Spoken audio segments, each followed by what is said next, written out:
Thank you everyone for joining us for this important discussion.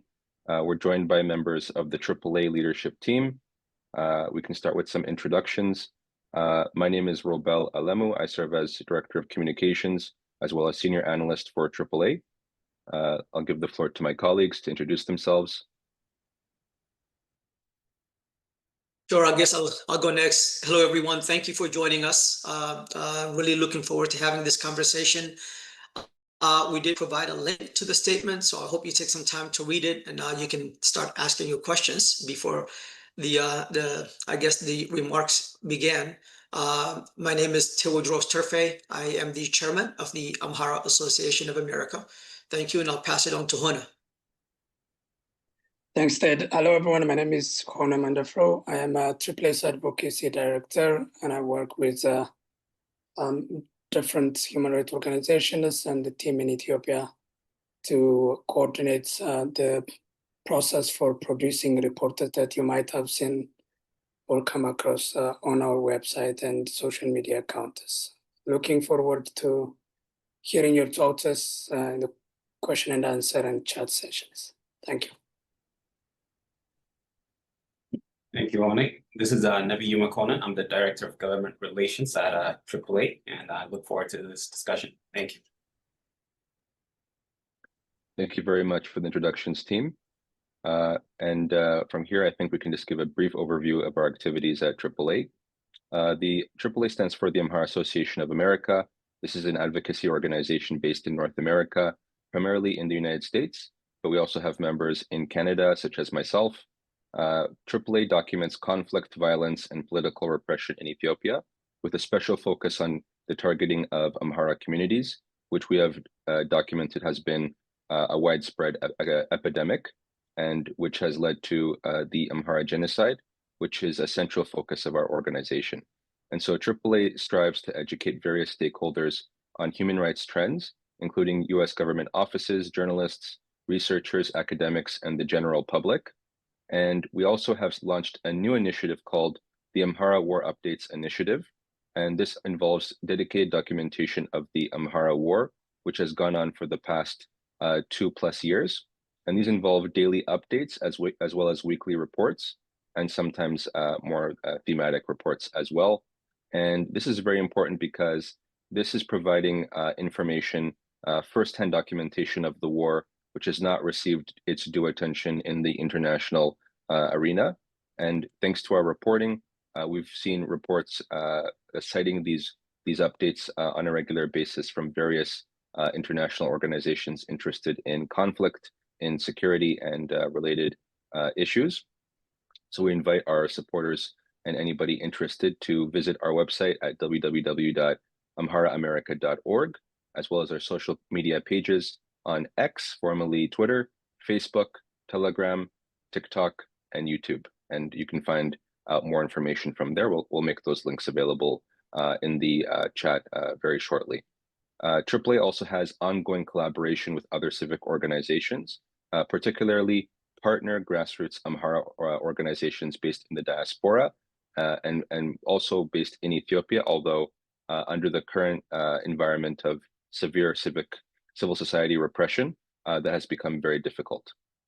And so just focusing on our partner organizations in the diaspora, we work under numerous umbrella organizations, including the Federation of Amharas in North America, or FANA for short, as well as the International Amhara Movement, or IM. And these are collectives which bring together dozens upon dozens of Amhara organizations from across the globe, including North America, Europe, Australia, and beyond. And just recently at the ESFNA 2025 in Seattle, Washington, FANA had a significant presence. So we encourage you to find out more about the work at FANA and how you can get involved at a local level. AAA also has ongoing collaborations with various international organizations. For example, just recently, we participated in a webinar organized by the SHCC, or Safeguarding Health in Conflict Coalition. And this is a very dedicated initiative, a coalition of organizations interested in the impact of war on the healthcare systems of countries throughout the world. Our presence in that webinar was to talk about the impact of the Amhara war on the regional healthcare system, and specifically the damage to the healthcare system carried out by the Abiy Ahmed-led Oromo Prosperity Party regime. The SHCC also issued an annual report for 2024, published just a couple of months ago now, I believe, and that is accessible. That was a report that AAA also contributed to, so we'll make those links available for anybody interested to follow along. And then furthermore, AAA also does occasional meetings with congressional offices. We make updates available on our social media pages on which offices we visited, as well as what types of agendas were brought up. And we encourage community members and supporters to also engage in this kind of targeted advocacy with local congressional offices. This is your duty as citizens, and this is something that we can assist with. Specifically, if you need access to materials, reports, we can provide those. All of our reporting is made available publicly on our website. And if you need talking points, we can also help and assist with that as well. Another very important project that AAA has undertaken was the book by Dr. Wendesen Asefa. This was a book called Freedom March. It's written in Amharic under the title of Ines An itself, I believe. And this is a very special book written by a prisoner of conscience, a very courageous individual, Dr. Wendesen Asefa, who has been in jail in Ethiopia for over 2 years now. Him, alongside many of his colleagues, were opposition figures, human rights defenders, medical doctors, legal experts, opposition figures, and so on. And these were individuals who had taken a very strong stance against human rights violations against the Amhara people, against the Amhara genocide. And unfortunately, as a result of their Amhara identity and political views, they were arrested, abused, and faced numerous other human rights violations. And so despite being in prison, Dr. Wendesen was able to write this very amazing book. I just received mine actually just recently, just yesterday. And so I'm going to also be reading that book, but we'll make the links available to anybody who's interested to purchase the book. It's available on Amazon and Barnes and Noble, and it'll ship to wherever you are in the United States or beyond, including in Canada. And so lastly, one of AAA's core activities is facilitating media coverage of the Amhara war. This is very important because this is how we demonstrate to international stakeholders that what's happening in Amhara, what's happening in Ethiopia is important and worth our attention and worth the attention of the world. And so just to name a very recent example, we did an interview with the Tourism Lens podcast. That was something that was very important on YouTube, that talked about the current state of the Amhara people in the war, as well as the ongoing issues with tourism, the impact on tourism, and the need to practice conscious and responsible tourism in light of these very dire social issues. And then there was also a publication from Liberation, that this is a French outlet, and this involved a trip by a journalist to Amhara, which was something that has very scarcely been done, but AAA has continued to work with these journalists to ensure that the Amhara war gets coverage, because this means them traveling to war zones, talking with affected communities, and showing a side of the conflict which has been largely hidden by the mainstream. So just in a nutshell, these are some of our activities, and I'll give the floor to my colleague Nebiyou to discuss why we organized this webinar with you. Thank you. Thank you, Robel. Really appreciate that. Yes, I think the reason we wanted to have this discussion is, as Ted, I think, mentioned at the top, we have recently released a statement on July 23rd regarding our concern in the rising tension in North of Ethiopia between the different actors of, the TPLF, the Oromo Prosperity Party, and other actors in the region, and the potential of a reignition of war between TPLF and Oromo Prosperity, and the impact that can have on Amharas and the Amhara region, and how a united front is necessary from Amharas in order to protect and secure the interest of the Amhara people. And the reason we see, this as a concern is because of the impact that the previous war between the two sides had on Amharas, and Amhara region. I think the rhetoric we're noticing right now between the two sides, I'm sure for observers of Ethiopia and the Horn of Africa, it is eerily similar to what we saw in the lead up to the 2020 war, with the military posturing, the war rhetoric that's going on with the military training and showing off, the threats going on from both sides, how each side is stronger and capable of, winning a war if it breaks out between the two. I think we are seeing very similar things. The role of the election board. We're seeing elders going back between Mekelle and Addis Ababa, and it's quite identical to what we saw in the lead up to the 2020 war. So a potential escalation and full-blown war had a high chance of happening. And for us, this is deeply troubling in that in that war between 2020 and 2022, prior to what most people understood, is the biggest impact of that war. One of the biggest impacts of that war took place within Amhara region. Out of the 2 years of war, almost a year, more than a year of it took place within the Amhara region. And I think internationally, the portrayal of the war as a Tigray war with that naming had given an impression that most of the war took place within the Tigray region.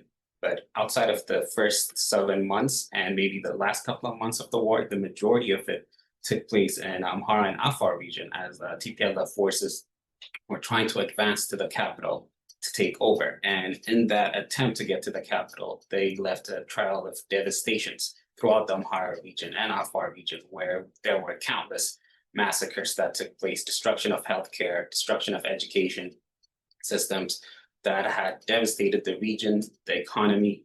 And even one overlooked aspect of that war is that the largest massacre of that or any war since then has been in Maikadra Wilkite, where over 1,600 Amhara civilians were massacred by TPLF forces.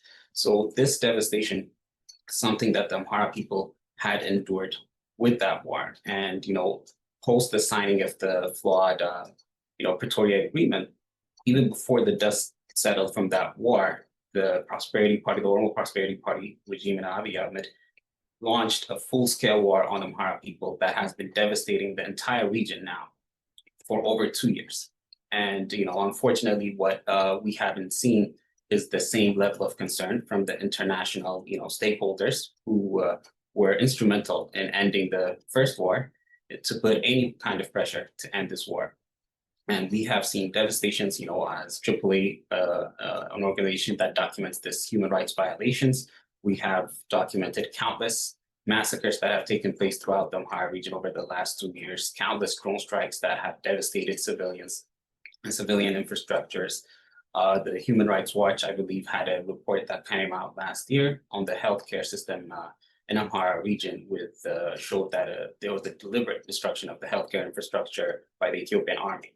And we also had a recently released an education report that showed that close to 5 million Amhara students have been out of school for over 2 years. And that's 2 years of an entire generation of students being deprived of education.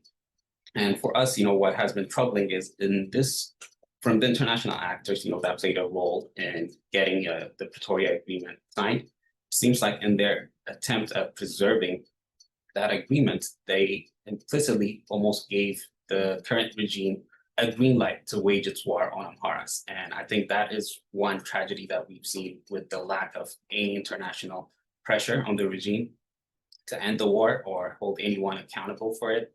I think it's troubling to see that international organizations like the UN and African Union have abdicated their responsibility and haven't even attempted to, resolve this war or end it or put any pressure on it. And we're seeing international financial institutions like the World Bank and IMF, who had shown reservation during the war with TPLF to provide funds to the regime, now giving billions of dollars to the regime and in almost, financing the war efforts that is taking place right now. So for us, looking at this devastation that the Amhara people in Amhara region are facing from this war, and the devastation that the Amhara people had faced from the previous war, it shows that any escalation now of a restart of the war between TPLF and the Abiy regime can have devastating consequences on the Amhara people again. And that is why I think we believe it is a critical time now for Amharas, both on the ground and the diaspora, to have like a united front in order to overcome any challenges that might arise and be able to protect Amhara people's interest. And this is why we believe that this is a great discussion to have right now. As a civic organization, we aim to provide a platform for open dialogue and policy advice. This forum is intended to share our perspective, gather feedback, and possibly provide a policy paper. It is not meant to direct on the ground leaders on what to do, who will, we know that they are capable of making their own decision on that. We believe this will create a forum or a platform for discussions, and we hope to, they hope they consider this discussion while we continue to do, our civic duties and, try to be a voice for the people on the ground. Thank you, Robel. Thank you very much for that information, Neb. Maybe we can give the floor to Tewodrose, our chairman, to discuss some of the context of what's been going on, as well as maybe giving an overview of what to expect from this session. Yeah, thank you, Robel and Neb. So just to add into what Neb shared, obviously there's been egregious human rights violations that have been committed in the past 2 years within Amhara region during the span of this war. Obviously, this war did not have to happen. This is a war that was initiated by the Abiy Ahmed regime after signing the cessation of hostilities agreement, or COHOA, with the Tigray People's Liberation Front. And really, this, as AAA called it out at the time of the signing of COHOA, that this was really a war pact between the TPLF and the Abiy regime to weaken the Amhara people, render them defenseless, and give the control of Raya, Tallamt, and the Wolkite areas back to TPLF, and continue in this under this banner of this ethnic apartheid system, which has been really the legal framework that has enabled the Amhara genocide. As we have said early on, the fight between the TPLF and the Abiy regime, and the Oromo Prosperity Party, was not a war over ideology. It was a war, the war was over power, right? They both have the same ideological framework. Now, it wasn't that the TPLF, that the Amhara people did not want to participate in the negotiations to end the hostilities in the war in Northern Ethiopia. The Amhara people were prepared. They had established a negotiation committee. However, the Amhara people were excluded from that process. And at that time, Amharas opposed this because Amharas wanted an end to the war. They wanted the silence of the guns. They wanted lasting peace. But we knew that this was not going to happen if we're not included, if we're not part of the process. And as Amharas, we called it right. And the war, the guns were not silenced. The war did not end.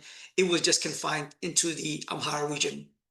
Since then, obviously, the TPLF invaded Raya and Tallamt again with the support of the federal army, and over 100,000 civilian Amharas were displaced, and many people were killed during that invasion.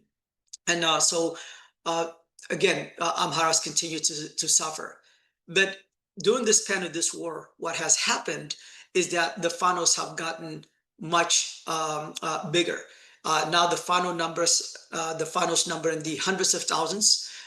They are battle hardened. They are well equipped. They're well trained and disciplined.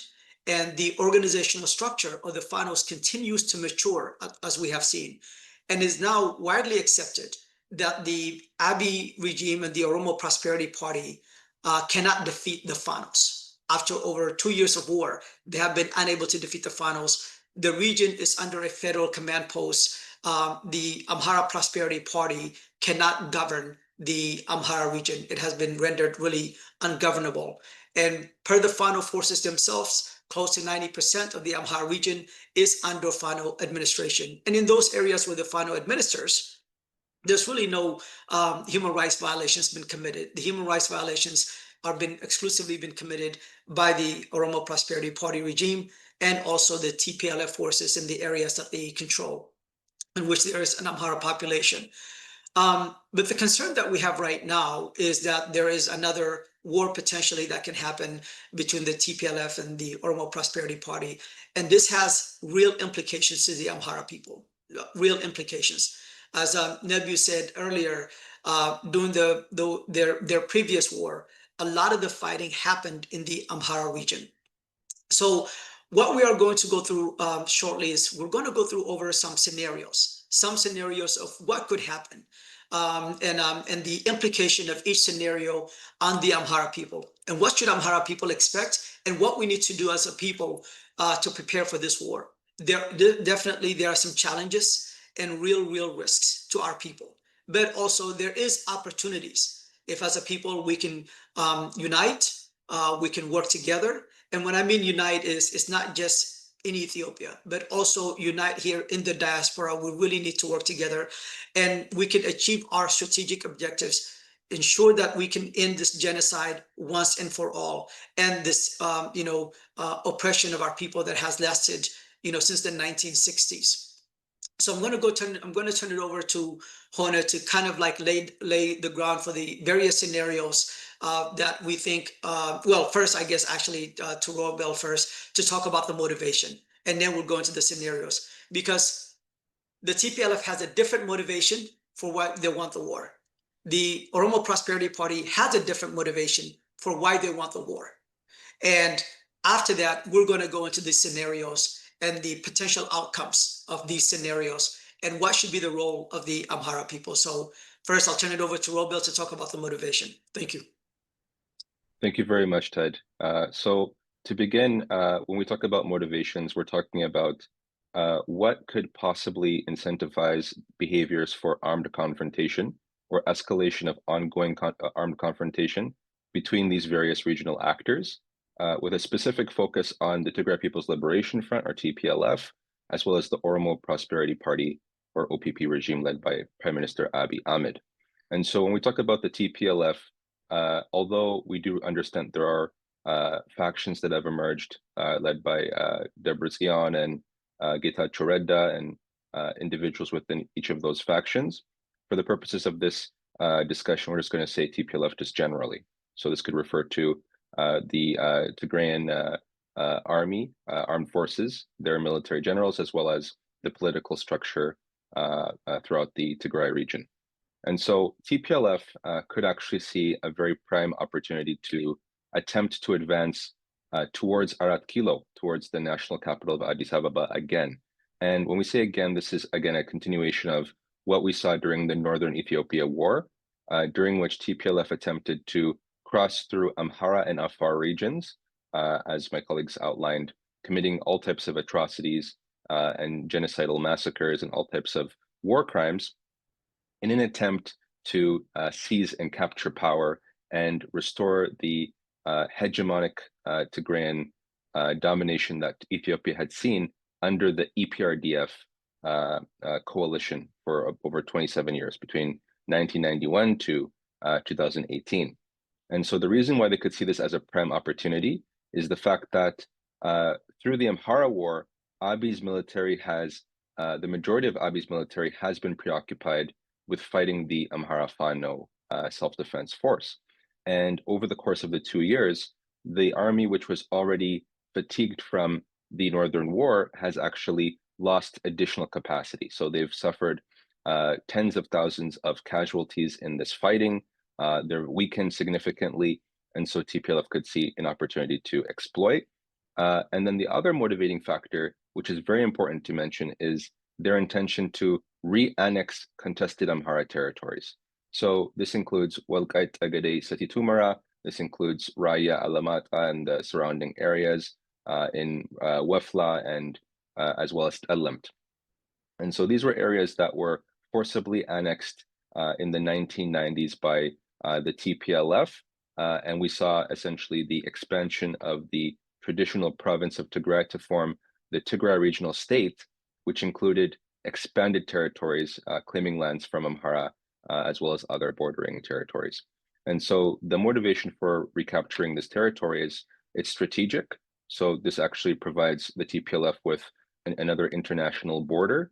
It provides fertile land for agriculture, land that's resource rich with all types of resources for them to essentially bolster their economy and essentially make a potential Tigrayan independent nation state viable. So without these territories, that dream essentially would not be feasible, or at least would be less feasible.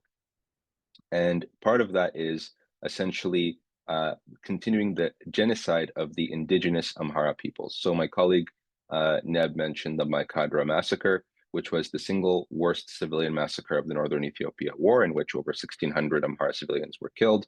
AAA produced a report as well as a documentary about this horrific incident. But in addition to that, TPLF had committed a wider genocide on the indigenous Amhara population in these areas. And so there's been multiple studies conducted by experts, by university researchers.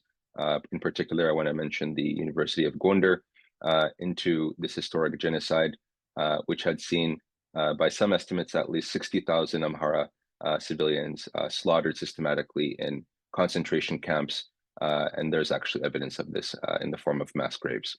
And so this presents a significant security risk for the Amhara people residing in those territories. We had mentioned earlier the ethnic cleansing of residents in Raya. And so this is, again, this is the modus operandi of the TPLF, and this is a significant factor which could motivate their continued military aggressions. So moving forward, another motivation could be that there is a perception of this internal fracture. And so this could be seen as an opportunity to re-galvanize support, consolidate the political base in Tigray, and attempt to restore hegemony not only in Tigray, but beyond. And of course, there's also the perception of new strategic alliances and isolation of the OPP regime and Abiy. Abiy has lost support from all neighboring states over the years. Abiy has been characterized by a policy of exploitation, deception, and betrayal of former allies. And so this has resulted in fallouts with the Eritrean government, with the Somali government, with governments from all bordering nations, as well as the ongoing numerous wars within the country. So including in Amhara, in Oromia, and instability elsewhere in the country as well. And so this, in a nutshell, concludes some of the motivations that we could see from the TPLF side. Moving on to the OPP, it's a little bit different. The OPP has this motivation to continue to hold on to power, to hold on to a centralized state where the monopoly of violence is at the center, and that regions have weakened powers, and so that Abiy can essentially do as he wants at a whim. There's a perception also that there's been a loss of influence in Tigray by the OPP regime, with the essentially perceived decline of the Getachew Reda faction, and then fear of another faction that's more hostile to Abiy regaining strength, potentially reconsolidating regional power. And this has been seen through statements from top military officials such as Burhanu Jula very recently, as well as ongoing threat of TPLF military escalation, not only from Tigray, but also from the TPLF's military presence in neighboring Sudan. And so that's very important to highlight. And moving onward, there's also an attempt to regain dwindling national acceptance. So Abiy has lost popular support in every region of the country. So he's widely unpopular. And for despots, for authoritarian regimes, it's very common to attempt to portray a national enemy to galvanize support through military strength, through waging wars. And in this case, TPLF would be the enemy, of course, that there's already been an existing disdain for throughout the country. So this would be one potential motivation for the Abiy regime to intensify fighting on that front. Also, the OPP can now perceive a diplomatic upper hand. And this was not something that we had seen during the Northern Ethiopia War. During the Northern Ethiopia War, the international, diplomatic leaning was more towards the TPLF. And so at that time, the OPP had feared more harsh consequences. But Abiy has actually stated very explicitly that the world is distracted by crises in other places, including in Gaza and Ukraine. And so this could be seen as something to exploit, in that if he were to launch an operation in the Tigray region, that he would perceive that there wouldn't be much of a pushback. And of course, he's gaining a significant amount of military and financial support from regional allies, including the UAE, as well as international financial institutions, such as the World Bank and IMF. And so this is the perception that they have gained a diplomatic upper hand, and that TPLF may have lost diplomatic support. And this could also be tied to TPLF's internal fractures. And finally, there's a perceived threat of a new regional alliance. And so that could be a motivating factor for Abiy to attempt to disrupt that. For example, we've seen rekindling or restoration of ties between TPLF and Eritrea, and that could be seen as an undesirable development by Abiy. And of course, although it's probably unlikely that Abiy would encroach towards Eritrea, this could also be, TPLF could be seen as a proxy in that sense. And so from here, now that we've defined some of the motivations, I think we can move on to scenarios and outcomes. And I'll lend the floor to my colleague, Hona. Thank you, Robel, Neb, and Ted, really for that rich introductory remarks about the context, why different actors might be involved in this potential war, and also what are the stakes for Amharas. And I think, speaking of stakes, I want to situate this webinar in a broader role AAA plays. AAA has been at the intersection of documenting atrocities and preventing atrocities. And I think this is an aspect of us raising the alarm to prevent further victimization of Amharas, given that there are huge stakes in any potential intensification of the fighting in Amhara region. We have been doing this on multiple occasions, and I think Ted has mentioned how we raised the alarm about the Pretoria Agreement being a war pact, and we knew that agreement would lead into further victimization of Amharas, and we kind of urged Amhara stakeholders to be aware of that, but at the same time, the international community and those with leverage over Abiy region to kind of reach Abiy and really TPLF as well to prevent the further victimization of Amharas. So we, as has been described, we feel like this is also a moment to raise the alarm about potential further victimization of Amharas to all stakeholders, both internal and external. As we have said in the past, during the war in the Northern Ethiopia that involved TPLF and Abiy region, the Amharas were the largest group affected by the war. And the Amhara region was the most spread area where the war was fought on multiple rounds. And I think the experience is that, the stakes are high for anything similar like that. But also, I think we also have to keep in mind that Ethiopia and more broadly the region is well known for shifting alliances, transactional partnerships, which means that our assessment of developments and the scenarios that are emerging have to be revised continuously, taking into consideration new interests, new developments, and realities on the ground. So we've not done this kind of webinar in a while, but we thought, given the developments since we really have spoken on this topic a while back, require updating and brainstorming. And in that sense, I think, as Neb mentioned, what we're doing is kind of, on the one hand, providing analysis, and on the other hand, kind of doing a prevention work from the perspective of human rights atrocities. That being said, we have talked about what is the context for the war, what are the motivations for these different actors that might be involved in this intensified conflict. I want to focus on what could be the different scenarios and outcomes, and what are the stakes for Amharas in each of these scenarios, and what could be an appropriate response from Amharas from the perspective of reducing suffering, defending their political and strategic interests, and also advancing their military, perhaps political goals as we are in the middle of a war.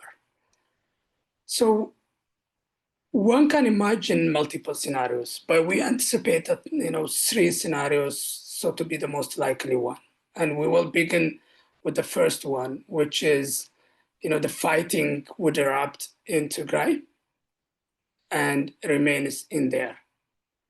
We've seen that in the first round of the fight. We've seen the first round of the war between TPLF and Abiy. And when the fighting was within Tigray, Amharas were not involved.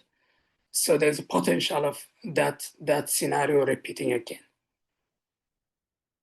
But this scenario also involves a number of outcomes. One possible outcome is OPP defeats TPLF in Tigray, appoints its own interim administration, probably exploiting the internal divisions within TPLF that we have seen, or it could be a completely different interim administration. But the outcome would be OPP consolidates control in Tigray. And as Robel has outlined earlier, that is what one of the goals for OPP, that they want to check the resistance or the power of actors within Tigray. So that is one possible outcome of a fight within proper Tigray. But the opposite of that would be TPLF defends its proper Tigray and consolidates control within Tigray. And this is obviously what the TPLF wants to achieve at the minimum outcome. Of course, as Robel has mentioned, they do have ambition beyond that, and we'll come back to those. But the minimum from what we can understand, the minimum success of the fighting from TPLF's angle seems to be asserting more autonomy in Tigray, probably finding a way to OPP to concede on financial and diplomatic decision making, but nonetheless they want to defend Tigray and kind of assert control internally, because that is being contested at the moment. That is the second possible outcome of a fight that's contained within Tigray. But the third scenario, the third outcome of this scenario is a stalemate where the fighting remains within Tigray, but no one is winning. Neither of the parties are winning this fighting. And this obviously has also happened in 2020 to 2022 fight to a certain degree. So it's something we have seen what in reality it might look like.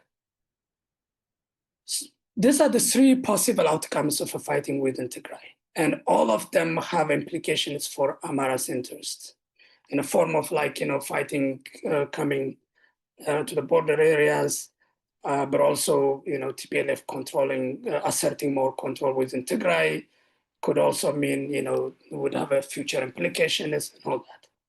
So the implication of the first scenario, all the 3 outcomes of the first scenario, which is fighting within Tigray between OPP and TPLF, is the outcomes of their possible outcome, or the ultimate repercussions for Amharas is ambiguous, and it requires to be on guard and to coordinate a response from Amhara's side. There are 3 different outcomes I outlined. In all 3 cases, the repercussions for Amharas is unclear, and it requires a coordinated response from Amharas. But the other scenario is what if TPLF kind of and OPP fight outside Tigray region? We've seen that again when the fighting happened in Amhara and in Afar. So the fighting might be outside Tigray. And in this case, again, there are also three possible outcomes. To begin with, the first one that has perhaps the direct consequence for Amharas is a stalemate where fighting continues outside Tigray, such as in Amhara region. That is the first stalemate and first outcome, and we have seen that as well in the past. But another outcome of this fighting outside Tigray could be TPLF reaching Arat Kilo, and which means TPLF expands control beyond Tigray. And that is certainly what they were trying to achieve in the 2020 to 2022 fight, all the way going to Showa and trying to reach the national capital. The third outcome of the scenario of fighting outside Tigray is OPP winning and pushing the fighting back to Tigray, which essentially becomes scenario one. Right? In all these three cases, or at least in scenario two, where the fighting is outside Tigray, the implications for Amharas are very huge. It's a very risky scenario, and it could have very dire consequences for Amharas. To begin with the obvious one, if the fighting is expanding outside Tigray, that would essentially lead to annexation of Wolkayt and Raya, and this could happen in both scenarios of TPLF advancing all the way to central Ethiopia, or even in the situation of a stalemate where TPLF expands control to those areas and possibly to more Amhara areas, and fighting remains in there. So it's highly likely that in both outcomes, the Wolkayt and Raya would become under TPLF's control. This obviously would mean, reannexation of the areas, more atrocities against indigenous Amhara population and all that. But if the area of fighting expands beyond those areas, like beyond Wolkayt and Raya, it means that there's massive, a potential for massive suffering in Amhara region, large scale Amhara population being displaced, killed, and all that. So there is a potential for more suffering, and that's what we're trying to raise from prevention angle. But without coordinated response, there is also adverse outcomes, such as TPLF or OPP preserving the status quo of the ethnic apartheid. It doesn't matter which of these two kind of are responsible for that, but in either case, there's a high possibility of preserving the status quo of ethnic apartheid that has been at the center of kind of the genocide for Amharas. And this could also have been intensified even further than we have seen, because at this point, both of them have vengeance against, have the desire to retribute Amhara's capacity to resist, to defend themselves.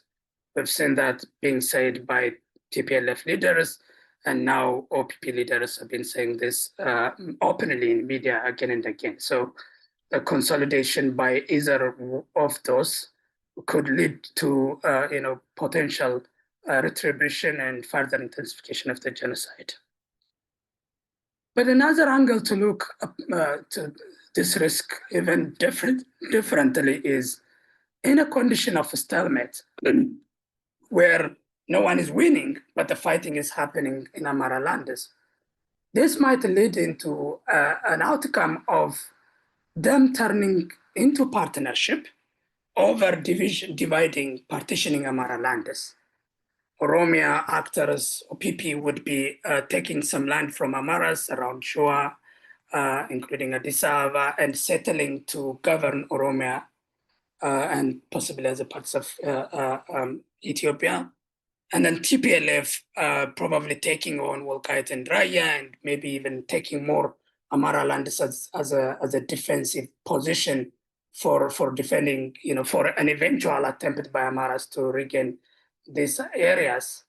And that essentially leads into a scenario of Ethiopia disintegrating, OPP and TPLF partitioning Amhara lands and turning onto partnership against Amharas.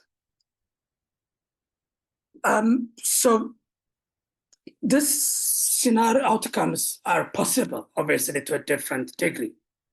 And here I think some people might be wondering what could Fano play in all of this, and where is Fano? From our understanding, obviously Amharas and Tigray have intertwined fate. They have geographic, political, and economic shared interests.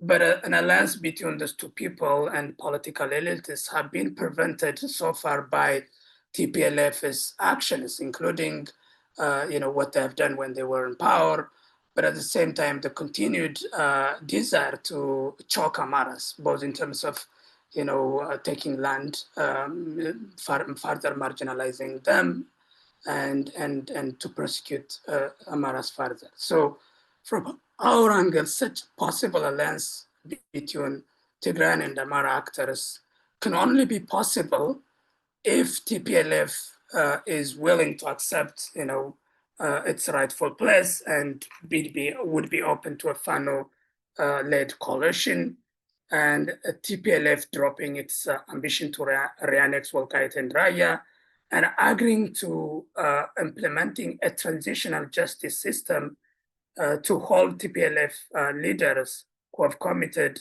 decades of atrocities against Amharas accountable for these crimes.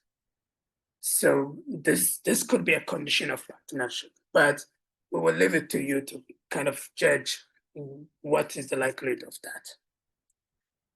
The third scenario is, as we have seen an increasing tension between Ethiopia and Eritrea, all this could be changed if a war between Ethiopia and Eritrea erupts in the border areas. And this could lead into, OPP trying to enter Eritrea and to expand its control beyond Ethiopia, as some of its radical elites have wished and declared in public.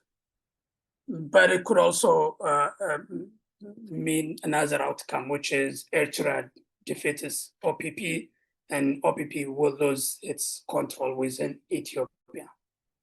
But again, in this case, the implications for Amharas are also high, and it requires a coordinated response. So I've outlined all three scenarios. The first scenario is fighting within Tigray. Second scenario is fighting outside Tigray, including on Amhara areas. And the third one is the fighting could be in a border area of Ethiopia and Eritrea. And in all of these three scenarios, the stakes are high for Amharas. And there are rooms for making miscalculations and failure to speak as one to exploit windows of opportunities. And the overall conclusion is, in all of the scenarios and in all of the different outcomes that could be possible in each scenario, the way to prevent further atrocities against Amharas and defend our interests is if there is a coordinated, premeditated, and well-articulated response from Amhara side.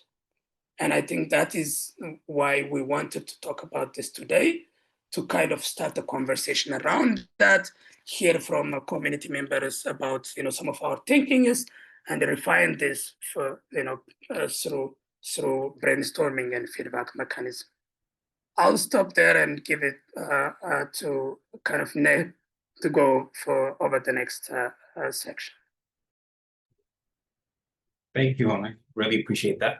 I think it's listening to what Hone said and providing all the scenarios that could potentially come. I think what this clearly shows is how uncertain and how fast things are evolving in Ethiopia and the Horn of Africa, and how the implications are very wide for Ethiopia, the entire region, and as an Amhara civic organization for us, for the Amhara people as well. And I think this is why we believe a consolidated united front is essential at this critical time in order to safeguard and protect the Amhara people's interest.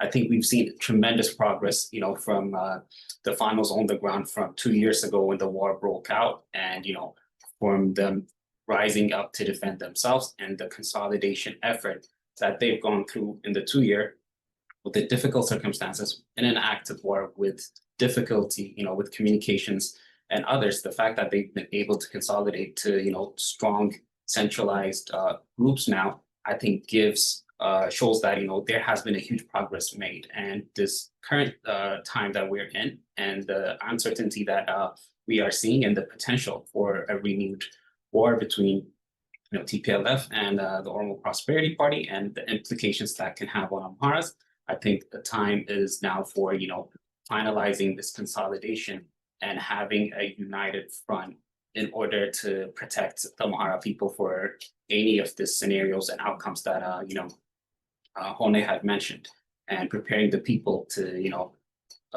lead and direct and handle any possible outcome that might come. And I think this also applies to Amharas in the diaspora. For us and others throughout the world, I think Amhara diaspora organizations have played a significant role in terms of filling in and providing humanitarian support for the civilians on the ground that have been devastated for now over 4 years of constant war that Amharas have been enduring. The ability to be a voice for the Amhara people here in the US, Europe, Canada, and other places. And as well, with the recent developments that we're seeing now and a potential restart of the war, there is a possibility that this, restart of a war can bring back that international media that had mainly moved on post the Pretoria Agreement to come back and pay attention to the war. And it's upon us, the Amharas in the diaspora, to be a voice for the people on the ground, to articulate the Amhara cause and what the Amhara people are enduring and what they're fighting for, and be a voice for them. So it's also critical that here in the diaspora, we have a united front in order to protect the Amhara people's interest, just as those on the ground to finalize and form that united front in order to protect the Amhara people's interest. Thank you, Ted. I'll let you, or Hone, I believe I'll let you take over. Yeah, I think Ted will come if he can, but I want to point out one pattern in our movement that has been an obstacle for unity, and this is the role of individuals that are not part of the movement, but are very much intertwined with the stakeholders, and are always hovering around the movement in a hope of looking for dividends. And there is a confusion, there is a tendency to confuse these people with the leaders. And I think over the last perhaps 1 year and maybe 2 years, we have seen encroachment, but from these collectives to exploit, the fragmentation and kind of debates that are happening in the Amhara movement, to pull the movement and its objectives in different directions. And these people typically don't have their own constituency. They are very much dependent on Amharas for validation and legitimation, but they're also often known for using and throwing Amharas and the movement. And we have seen again and again Amhara leaders kind of elevating these individuals. Maybe not to make it a little bit too abstract, I think maybe mentioning individuals might help who I'm talking about. A decade ago, it was folks like Branu Nega or the Gumbo Sabat Collective, which were very much enabled by Amhara diaspora, but we're not even ashamed to write in their own newspaper, a party newspaper, about the need to take away power further away from Amharas, while Amharas were in the middle of genocide. There's also people that are, media personalities that take the moment of Amhara's, galvanizing and try to make money out of it, but then people confuse them as real allies and part of the movement, and to the extent of, kind of making them diaspora representatives. And I think that here, for instance, was seen in the case of Hermes Lucas at some point, who was, very much a very common name in Amhara collectivists. But if you see where he is now, he's at the forefront of, defaming FANUS, the diaspora organizations, and all that. We've seen the likes of, Tayyip and others who come in, to kind of perform or do a performative action for short-term gains, and then our movement kind of confuses them as real allies. I think not to single out as individuals, but the point I want to emphasize is part of the challenge of with being unified or becoming very much intact movement is because we confuse these people as real members of the movement, and that has led into further fragmentation. And we have seen this kind of collective is increasingly drawing Amhara movement individuals trying to carve out their own collective within the movement, and then take that collective as a means of legitimatizing themselves, but then push hostile agendas. This pattern has continued, and I think there is a need to identify who is within the movement, who is looking for dividends from the movement, who should be checked as an ally for the movement rather than the kingmakers within the movement. And I think that analysis is an important aspect of fostering unity within our movement. It is perfectly fine within Amharas to debate, to disagree, but we have to make sure, these are people within the movement, and they will not use and throw the movement for their own agenda.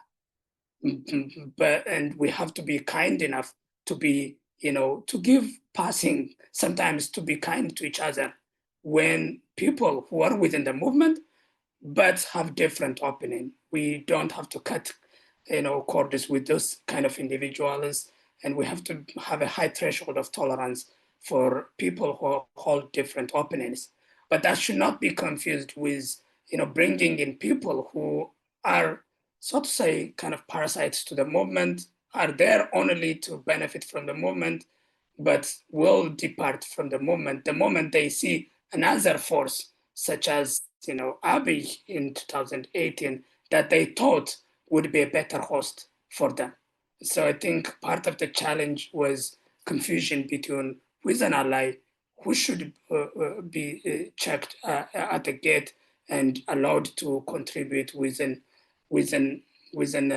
limited roles, and who is a kind of a potential enemy. And here, as a movement, we need everybody to contribute, but it's the movement leaders that should decide kind of who has to contribute and who should be in the leadership position. And I think obviously on the ground, the leaders have raised this issue again and again, but I think part of the way to go about reconsolidating the diaspora movement is also to reset the discussion around this and kind of ask basic questions: who has what stake and who is becoming an obstacle. And along with that, I think we also need to be reflective. I think it's a moment to recognize that, we all are prone to mistakes. We all could have been make mistakes, assuming that we might have we have a better understanding and a better strategy.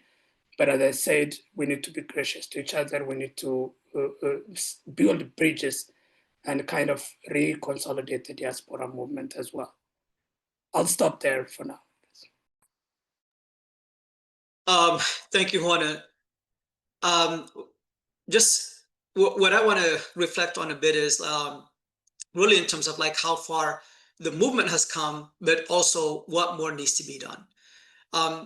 Really, this movement, the current phase of this Amhara movement started, depending on when, your timeline, around 2015, 2016. And really around that time, we were really a population that was defenseless, right? That has suffered decades of oppression, humiliation, and genocidal acts under successive regimes, starting from the Derg regime, then going to the TPLF, and now the Oromo Prosperity Party. But over that period of time, we've really built a very, very strong movement and many, many institutions. One of the things that we lacked as a community, as a people, was strong Amhara institutions. But if you look at it right now, across the globe, you have many Amhara institutions speaking on behalf of the Amhara people and defending the Amhara people, whether that is civic organizations like the Amhara Association of America, umbrella organizations that we belong to, like Federation of Amharas in North America, like FANA, or International Amhara Movement, IAM, and also FANOS. The FANOS are institutions.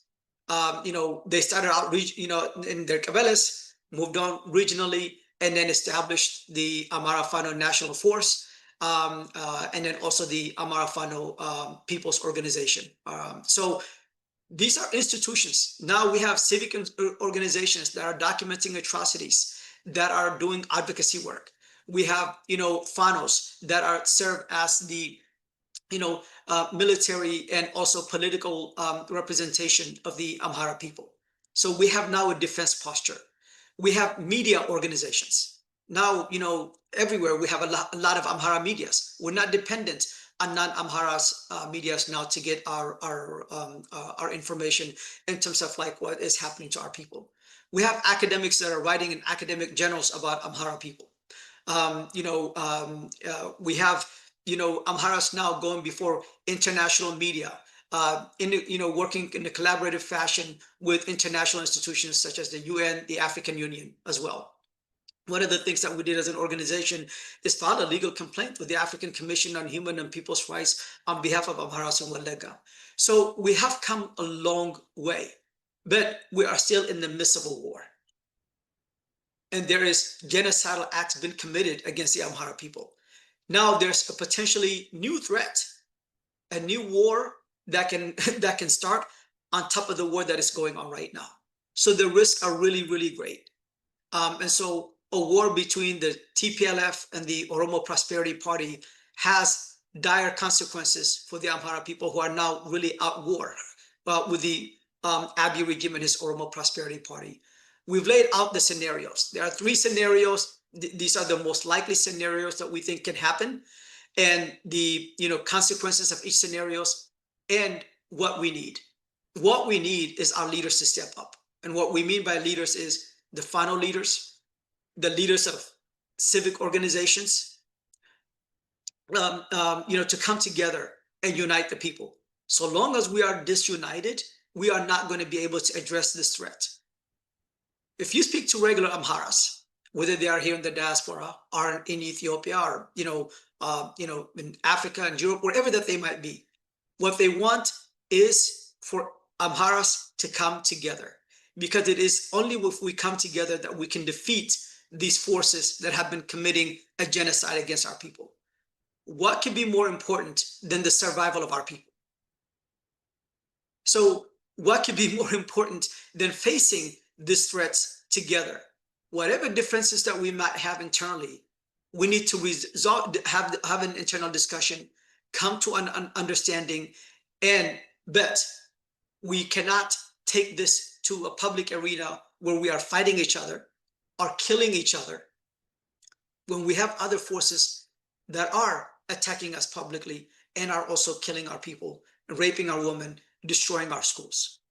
So it's up to the leaders to step up and respond to the demands of our people. A new war that will happen most likely will be fought in the Amhara region.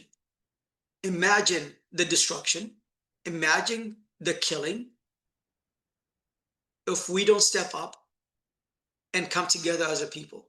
So we do have an opportunity here. We have an opportunity where these forces that have been the victimizing Amharas, these forces that have been committing Amhara genocide, are at their weakest. Abiy is at his weakest. Who did that? It's Amharas. The TPLF is at its weakest. Amharas contributed to that. Really, if you look at it as Amharas, this is one of the strongest points that we have been in decades, because we have now institutions. We have to strengthen the Amhara institutions, whether they be Fano institutions or civic institutions here in the diaspora, to face these threats. So I hope you take this, for any of you that are leaders of your communities that are here, I hope you take this and have a discussion internally, and you reach out to your fellow Amharas and to come together. We don't want to get into a point where we are regretting our inactions or our actions by not contributing to the unity of our people. The opportunity to liberate Menelik's palace is out of our hands, and it depends on us.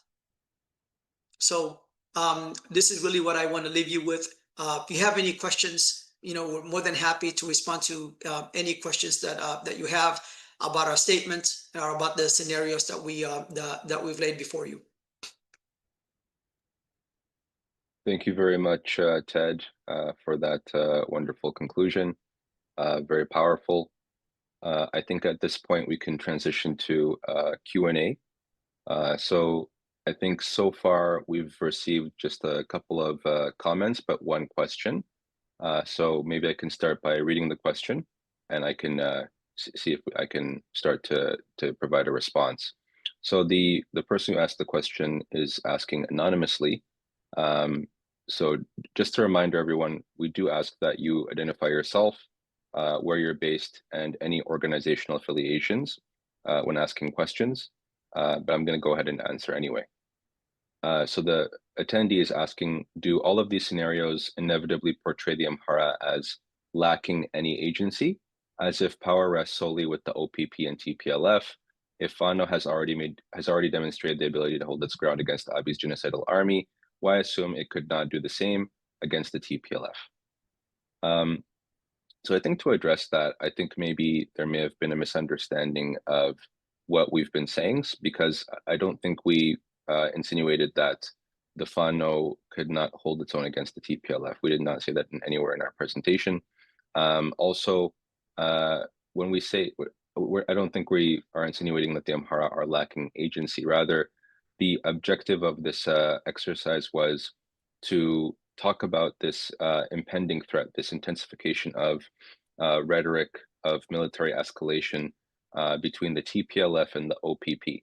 So this is recognizing that there's an ongoing war in Amhara that's been going on for over 2 years. We discussed that, and that has been between the Abiy regime and the Fano. The motivation for the Fano is very simple. It's that they've been fighting in self-defense against the Abiy regime, which waged a genocidal war against the Amhara people. The Abiy regime declared the war in late April of 2023 after region-wide protests, and they used the pretext of the killing of regional official Girma Yeshitala to essentially incriminate the Fano and then proceed to wage war against the Amhara people. This is a nationwide campaign. For example, there have been arrests and attacks on Amhara communities outside of Amhara region, including in places in Oromia, in Addis Ababa, in central Ethiopia, and so forth. And so the motivation for the Fano is very simple. It's not that the Fano are essentially initiating war against any group, any particular group, or trying to fight to expand territories or power or anything like that. We're saying the Abiy regime and the TPLF have these kind of ambitions, just as what happened during the Northern Ethiopia war. And there's a need for us as Amharas to be aware of the implications of these potential scenarios, because we need to achieve internal unity to be able to mitigate these threats. And we've seen the outcome of not being prepared for that, because we've seen what the OPP and the TPLF have done over the past 4 years of unabated war in Amhara. And we're saying that Amharas do have agency. The agency at this critical juncture is to be proactive, but as we have seen, the Fano have been defending their territories against the invading forces of the Abiy regime, and that in itself is agency that has demonstrated that the Abiy regime has lost complete control of the Amhara region, and so that's the reality that we're in right now. And by all metrics, the Abiy regime's armed forces, the armed forces under Field Marshal Burhanu Jula, are really unable to accomplish any strategic or military goals on a large scale. So they've lost control of the majority of the region. They're unable to restore the political and security structures within different parts of the region. And the Fano have built capacity. They've increasingly consolidated. They've built a large arsenal.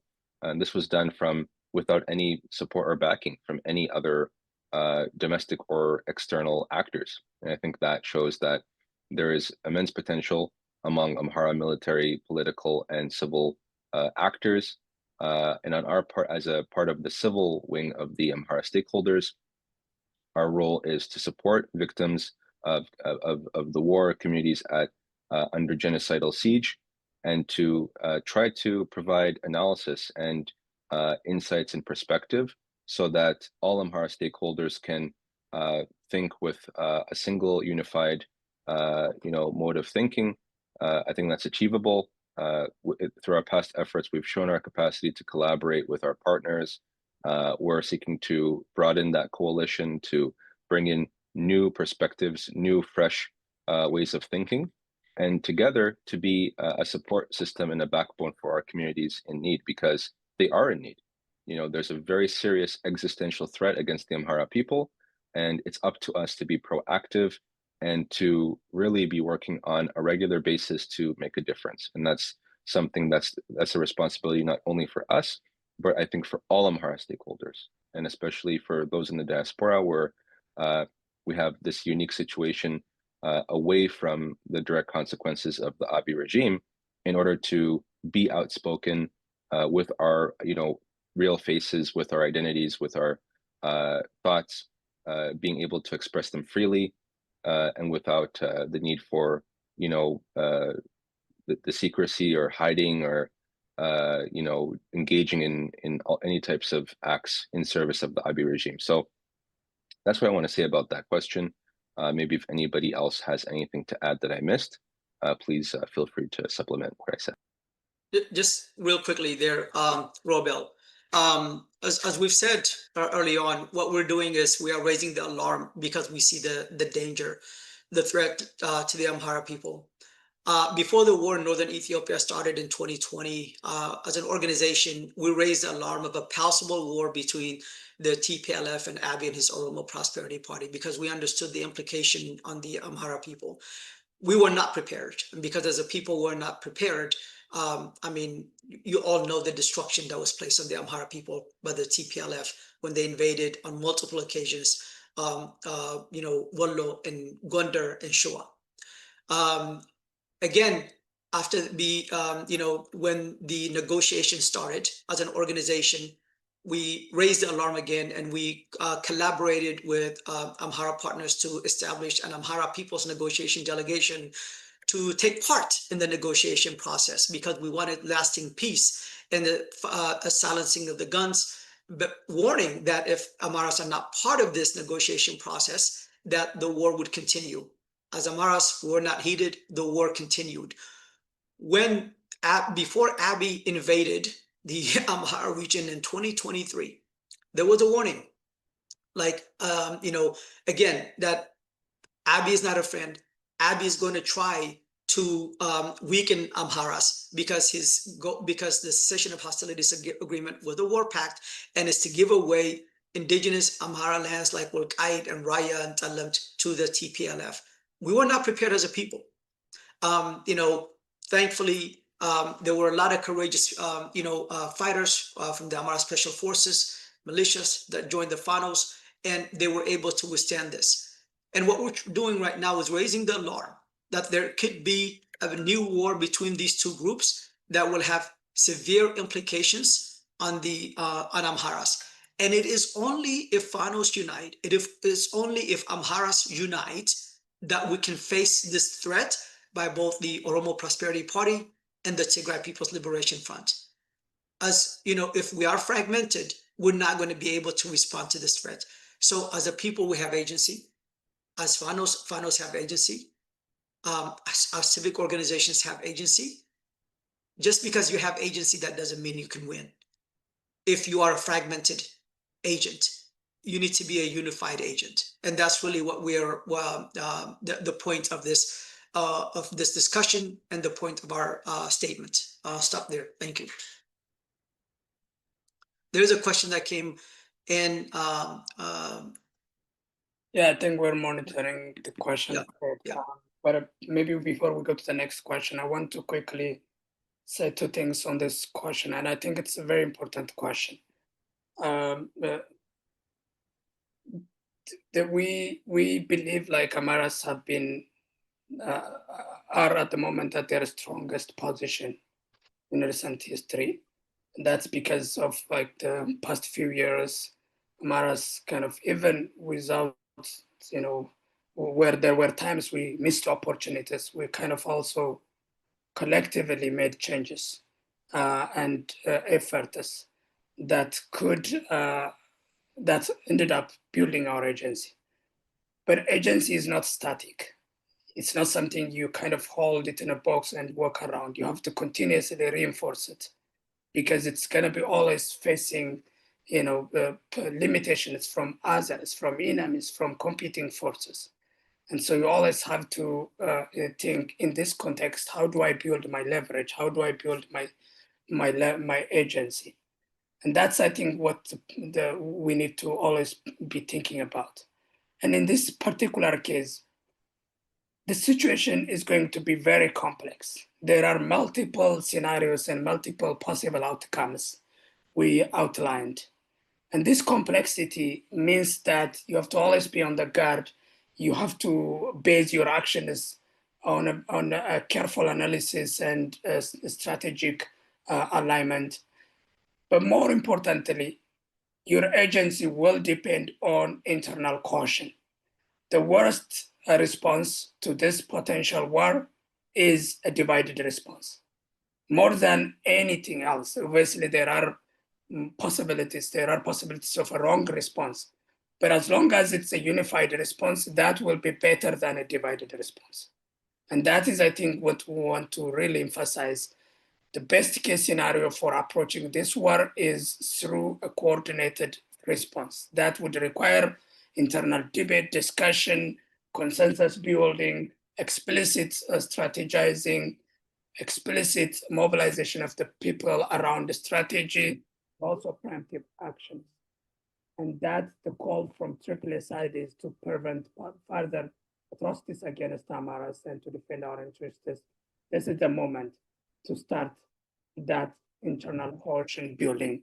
And it's probably was yesterday, but today is better than waiting until tomorrow.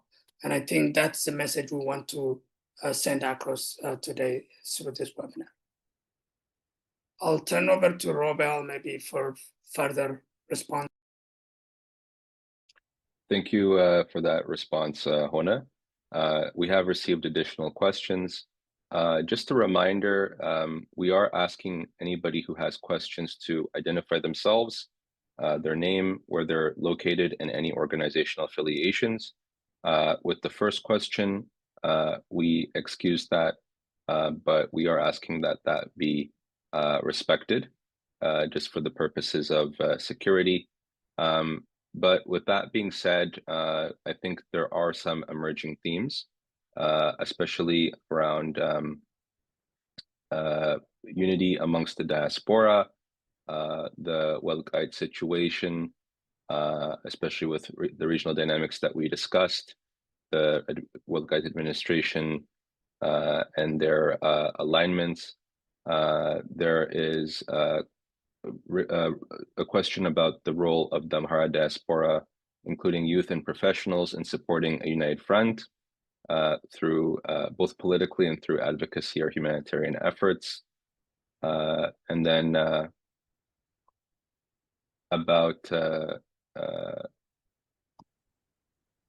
the risk of fragmentation due to infiltrators and those with interests against the Amhara people. So let me, I can start if you guys would like, or if anybody has a particular point they want to address. I can quickly answer to this emerging theme of what should we do to defend that area? What should we do to defend that area? And I think our response is, as we have explicitly said in the statement, no Amhara collective, no Amhara group can achieve the strategic goals of Amharas in any unilateral collusion with either of any of these actors we mentioned.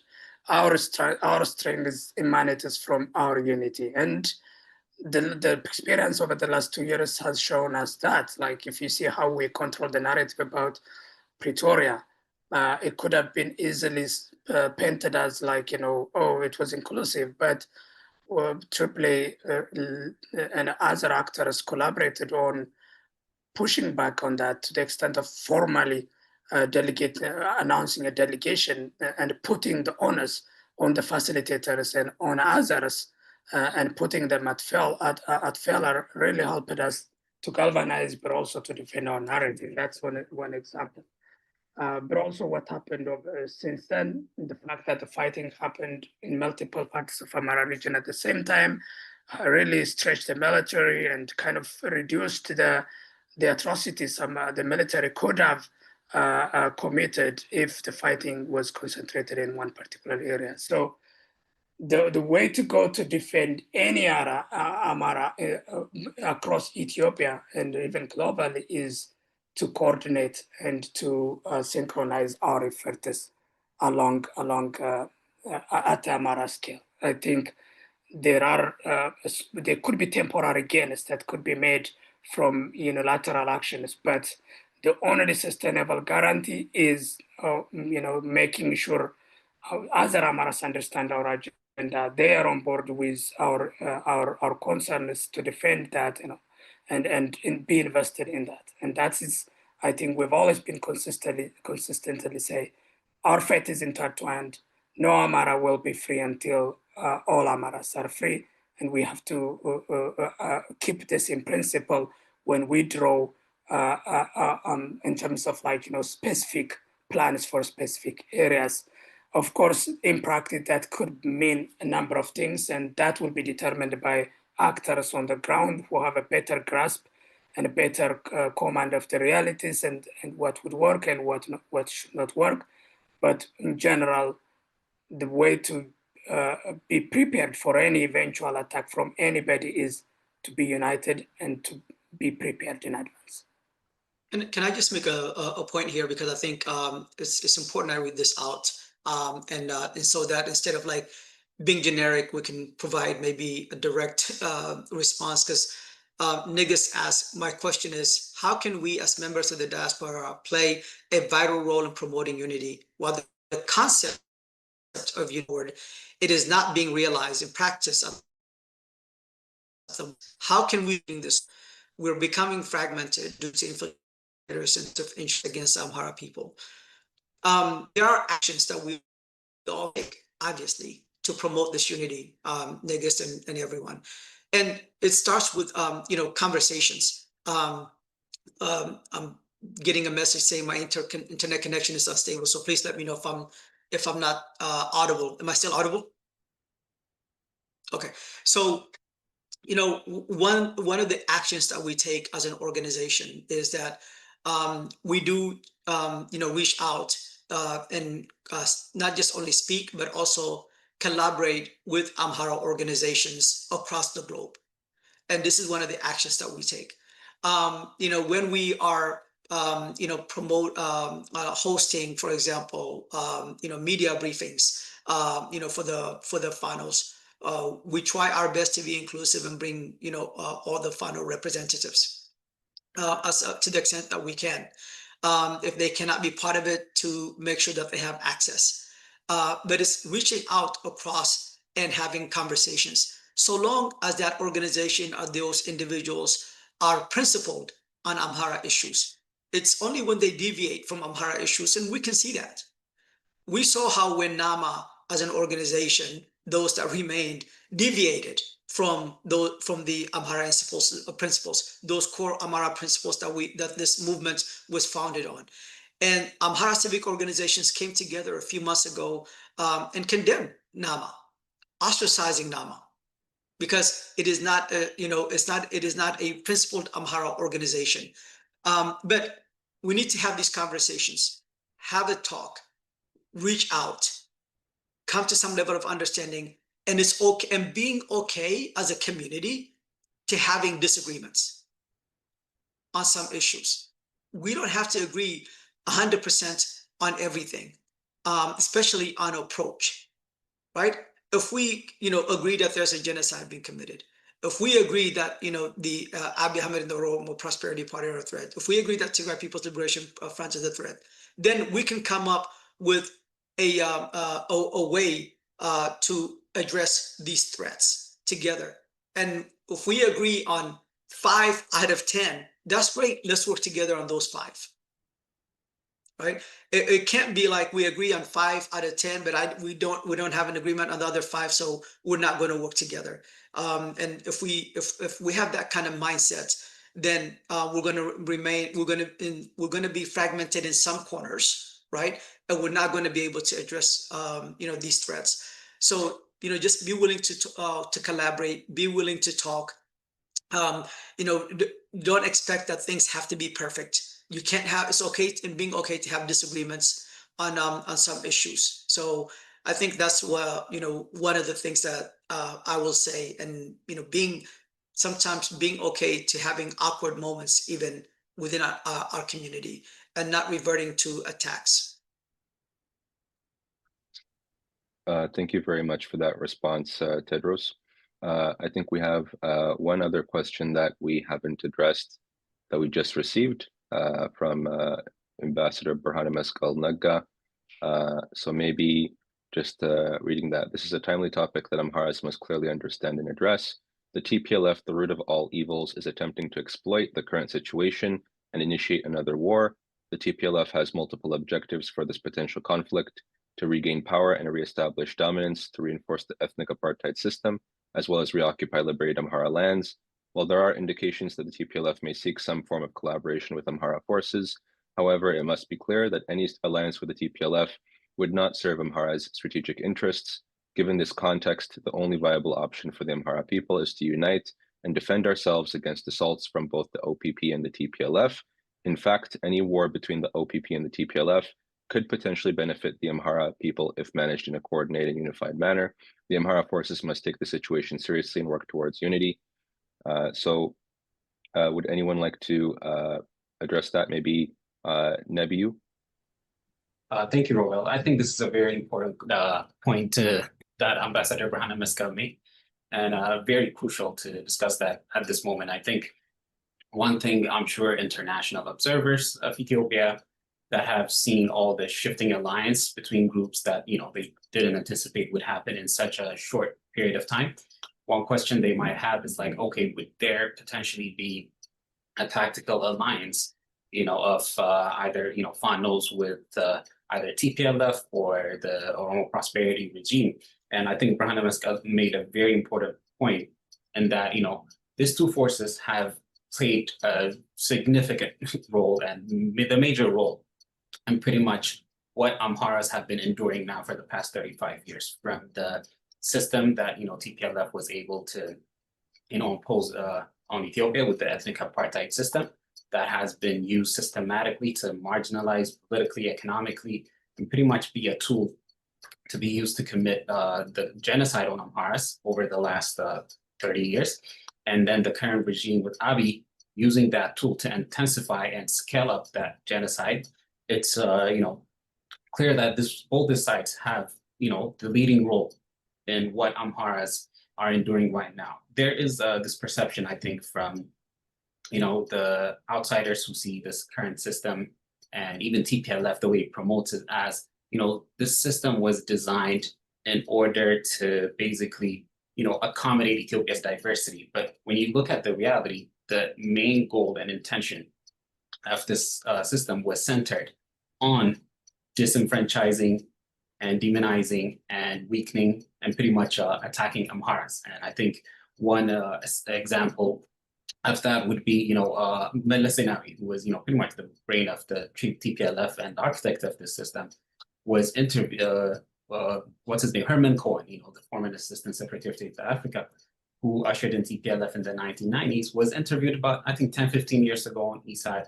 And he said, he asked Meles, why don't you want to privatize land in Ethiopia? And he said, Meles responded to him by saying, if we privatize land, then the Amharas would buy it. And what this tells you is like the system that was designed was intentionally designed with making sure Amharas are marginalized economically, politically, and in all aspects. And now that this system is being used to commit genocide on the people.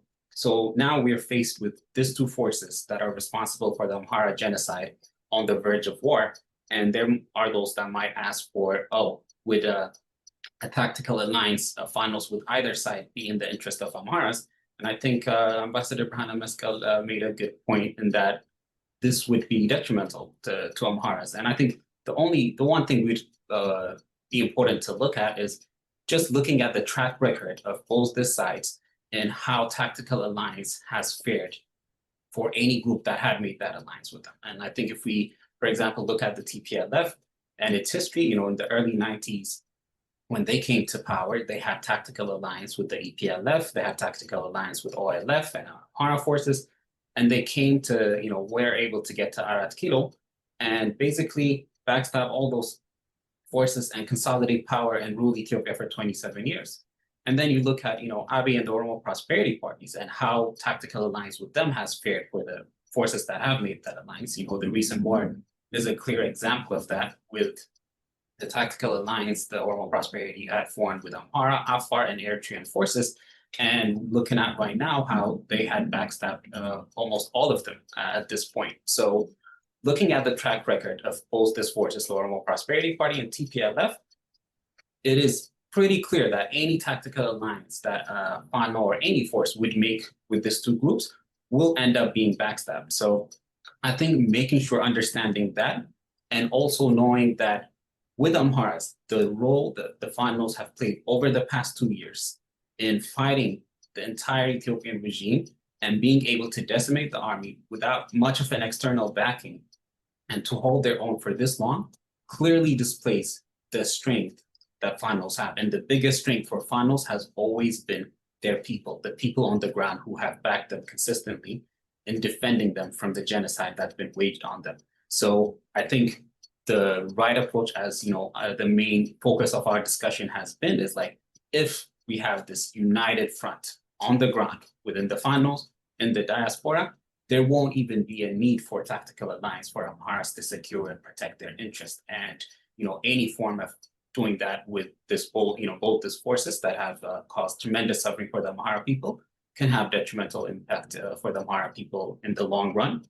And I think maybe the past 8 years is a great example of that, where we saw, TPLF being in power, being removed, and seeing that the genocide and massacre of Amharas only intensified and didn't stop. So tactical alliances might give you a short-term edge when it comes to conflicts, but it will not secure the long-term interest of the Amhara people. And a united FANO on the ground and Amhara diaspora from the outside can secure the Amhara interest without having to lean on tactical alliances with genocidal forces. Thank you.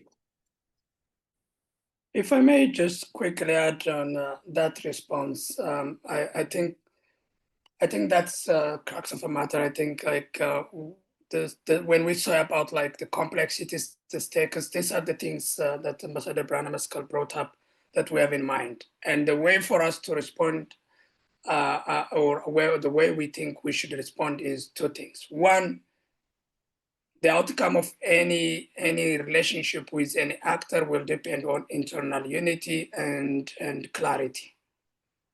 Second, it will depend on what conditions any alliance is built on. And I think Neb has provided a detailed explanation how past efforts of building an alliance were built on a shallow basis. And a trust of an individual, trust of words more than analysis of like the political interests and where actors might be pushed into.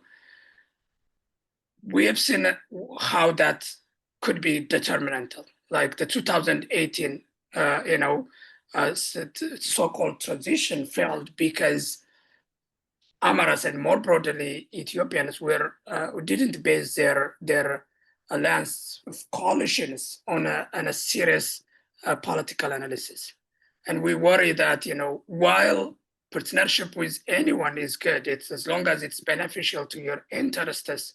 A quick jump into a partnership without doing the hard work of, doing careful analysis, bringing your population on board, having risk mitigation strategies could be detrimental to Amharas, and we don't have to go anywhere or that far in history to see that, because that's the story we've seen in 2018. So I think this is a moment, I think, where we shift from evaluating partnership as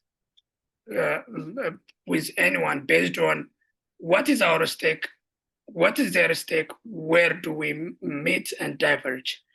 For instance, one of the conditions we suggested or a possibility we see for any partnership with Tigray elites will depend on their willingness to drop their ambition to annex Amharas, their willingness to retribution and further victimization of Amharas through further entrenchment of the ethnic apartheid system, and how much they're willing to drop that, and their openness to implementing transitional justice system where Amharas or their leaders will be held accountable and Amharas receive compensation for the crimes TPLF committed.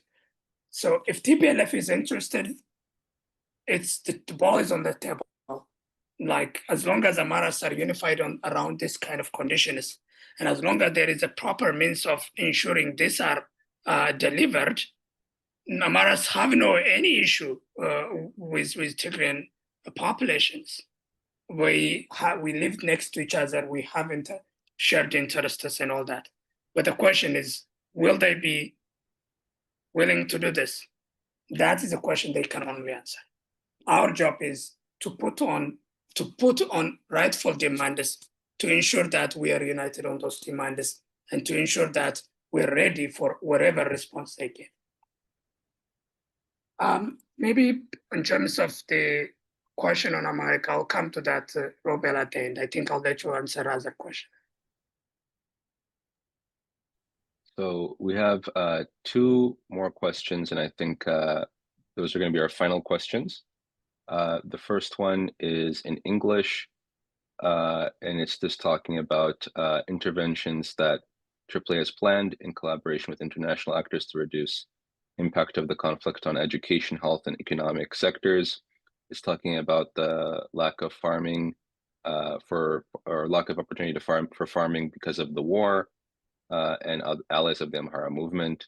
And then in Amharic, it's just talking about what AAA has planned on its end to support unification of Amhara actors.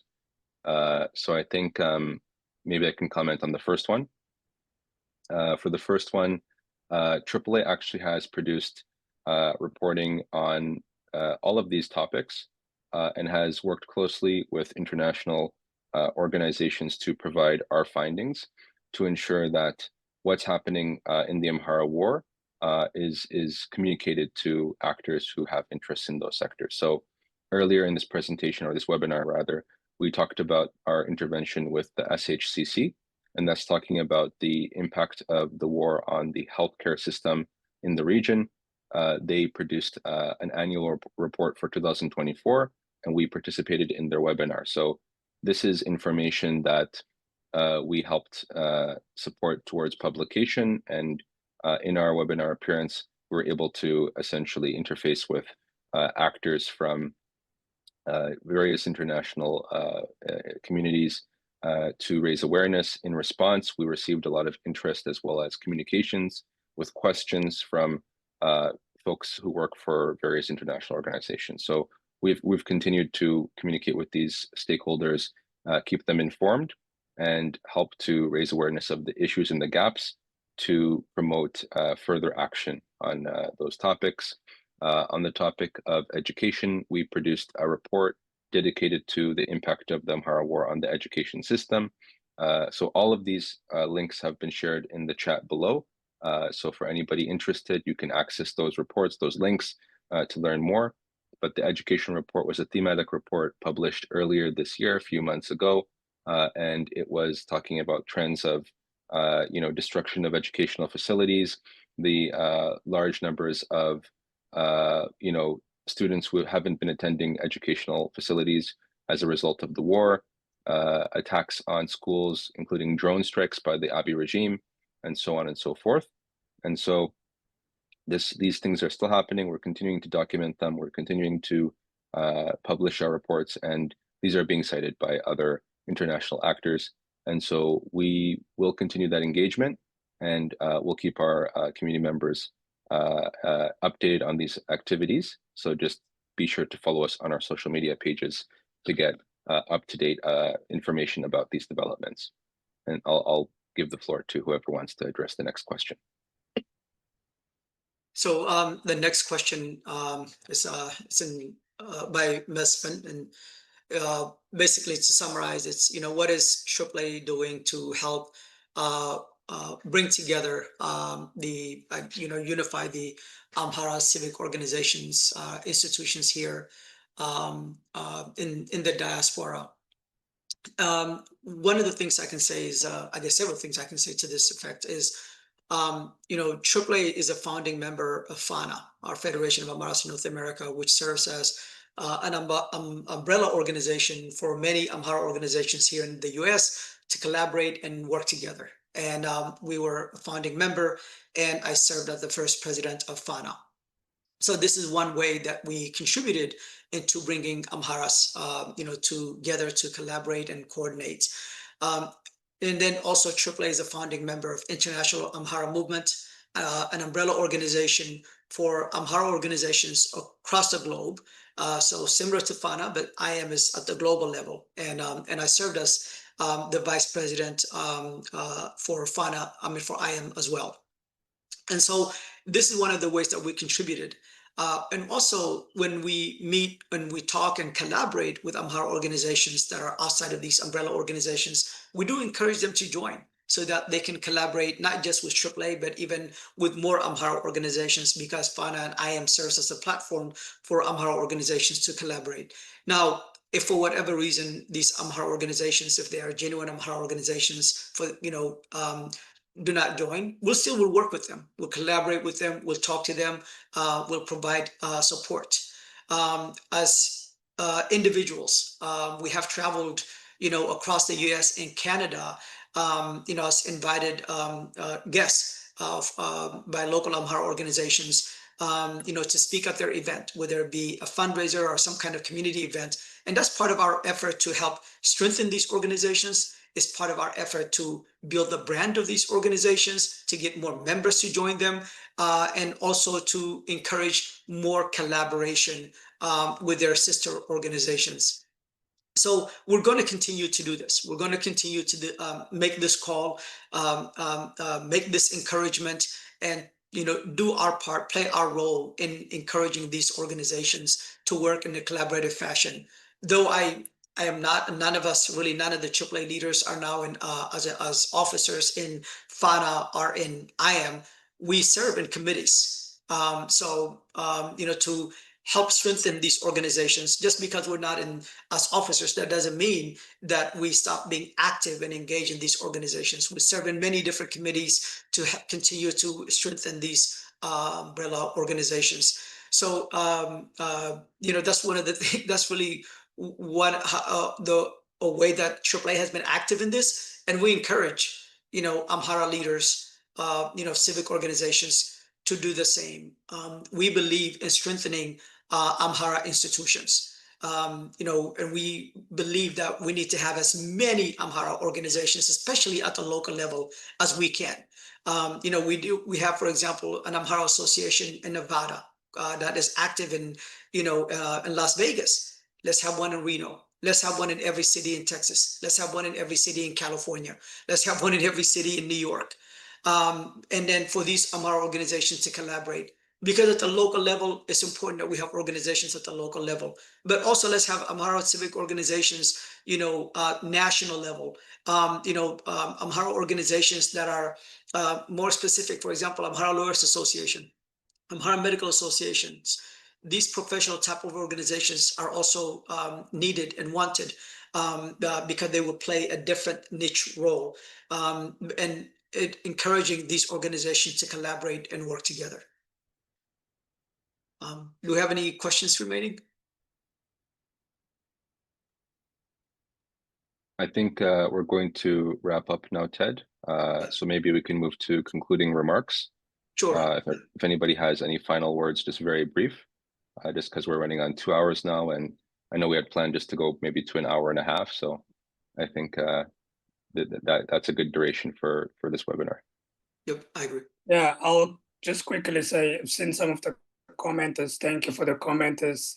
Also suggestions, and also a sort of a plea to kind of encourage this and spread this unity message within Ethiopia as well. That's something we want to encourage as well by talking about it here, but also in our private activities, including whenever we kind of send media personnel into Ethiopia, we kind of to think all these different groups on the ground, and so that we've been thinking about both in public encouraging and calling for it, but also and actually whenever we do, we consider all these actors and be inclusive in whatever activity we do, including in our own reporters and all that. So that message, I just want to reassure people that is well taken and is something that we have also been constantly reflecting and brainstorming on what can be done. But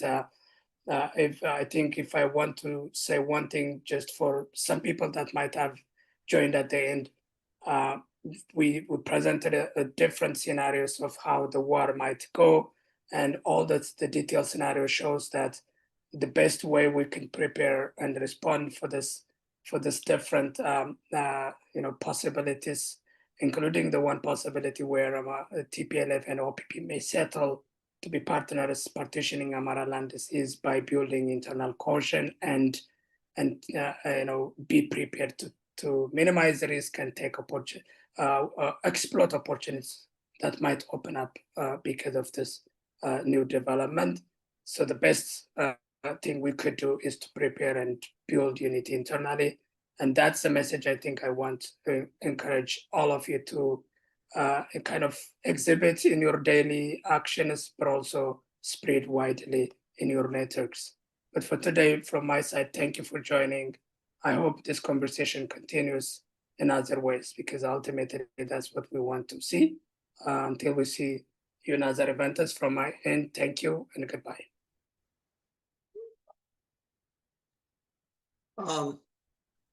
Neb, Robel, you guys have anything to add? I think Hone really said it all. I think I just want to thank everybody who attended this webinar.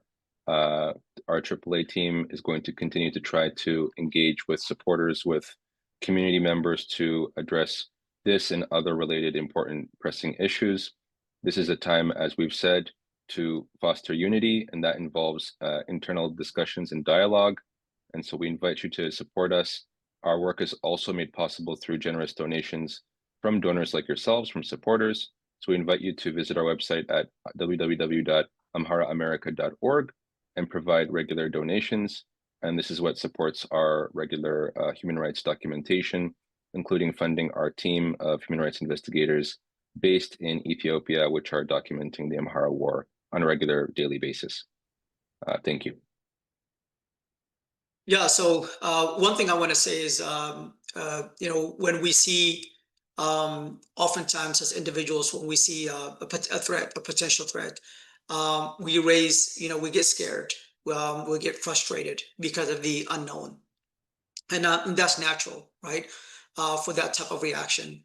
As leaders, one of the things that we should do is when we see a potential threat, look at the various ways that we can respond to this potential threat. The risks, also the opportunities that that it may present. What we did today really is raise the alarm of a potential war between the TPLF and the Oromo Prosperity Party. Where this war might happen, it could happen exclusively in the Tigray region. It could happen in the Amhara region. TPLF may potentially could win. The Oromo Prosperity could potentially win, but it has real implications for Fano. And if the Fanos and the Amhara people are united, if we are strategic, and look at the potential opportunities here, this also could be an opportunity for us to end the genocide and liberate Menelik's palace. But it solely rests on us and what we do.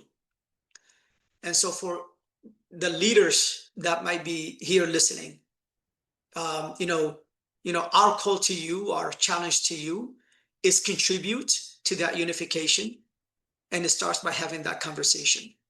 For those of you who are members of any Amhara organization, our ask to you is that you pressure your leaders, you push your leaders to start the conversation to heal any kind of fragmentation or division that might be, there might be, to bring our people closer together.